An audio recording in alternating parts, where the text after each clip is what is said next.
مصیبت و پریشانی کا حل نماز ہے۔ کہتے ہیں کہ کوفہ میں ایک قلی تھا جس پر لوگوں کو بہت اعتماد تھا۔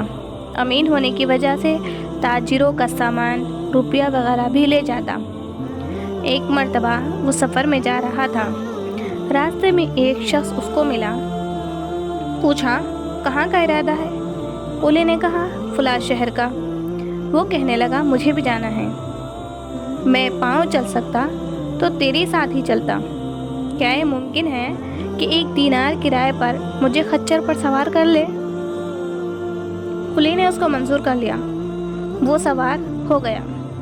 راستے میں ایک دوراہا ملا۔ سوار نے پوچھا، کدھر کو چلنا چاہیے؟ قلی نے شار عام کا راستہ بتایا، یعنی جو راستہ عام تھا وہ راستہ قلی نے بتایا۔ سوار نے کہا، یہ دوسرا راستہ قریب کا ہے اور جانور کے لیے بھی سہولت کا ہے، سبزہ اس پر خوب ہے۔ قلی نے کہا، میں نے یہ راستہ نہیں دیکھا۔ سوار نے کہا، میں بارہا اس راستے پر چلا ہوں۔ قلی نے کہا، اچھی بات ہے، اسی راستے کو چلے۔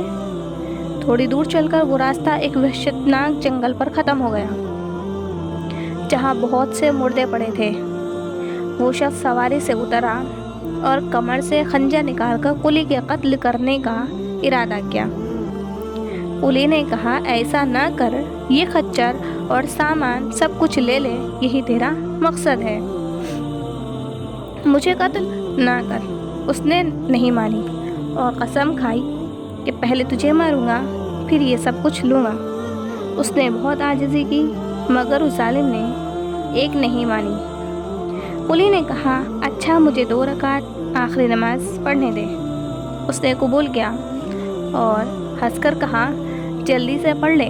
ان مردوں نے بھی یہی درخواست کی تھی مگر ان کی نماز نے کچھ بھی کام نہ دیا۔ اس قلی نے نماز شروع کی۔ الحمد شریف پڑھ کر سورت بھی یاد نہ آئی۔ ادھر وہ ظالم کھڑا تقاضا کر رہا تھا کہ جلدی ختم کر۔ بے اختیار اس کی زبان پر یہ آیت جاری ہوئی، امن یجیب المضطر اذا دعاہ۔ یہ پڑھ رہا تھا اور رو رہا تھا کہ ایک سوار نمودار ہوا جس کے سر پر چمکتا ہوا خود لوہے کی ٹوپی تھی۔ اس نے نیزہ مار کر اس ظالم کو ہلاک کر دیا۔ جس جگہ وہ ظالم مر کر گرا، آگ کے شعلے اس جگہ سے اٹھنے لگے۔ یہ نمازی بے اختیار سجدے میں گر گیا، اللہ کا شکر ادا کیا۔ نماز کے بعد اس سوار کی طرف دوڑا، اس سے پوچھا، خدا کے واسطے اتنا بتا دو کہ تم کون ہو اور کیسے آئے ہو؟ اس نے کہا کہ میں امن یجیب المضطر کا غلام ہوں، اب تم مامون ہو، جہاں چاہے جاؤ۔ یہ کہہ کر چلا گیا۔